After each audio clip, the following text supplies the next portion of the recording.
Baby मैंने सुना है आप रोज दारू पीते हो। नहीं, ऐसा कुछ नहीं है, जब दोस्त आते हैं तब पीता हूँ। और ये दोस्त कब आते हैं? दोस्त तो रोज आते हैं।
भैया एक चिप्स देना।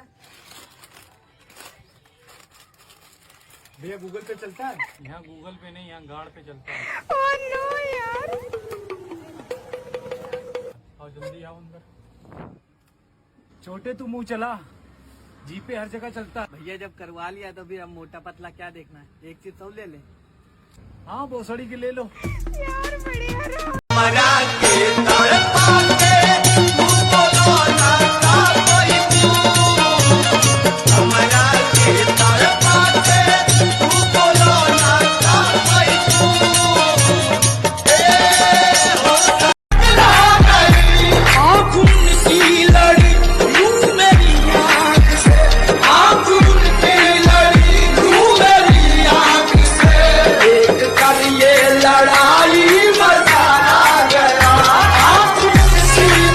बहुत किया, हमको मोदी चाहिए।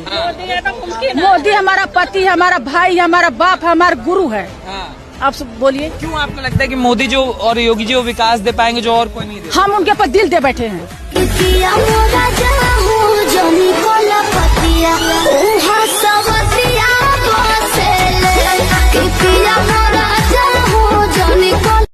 हसत जिंदगी में कहे अगिया लगा हो, हसत जिंदगी में कहे अगिया लगा हो, झूठो के राम जी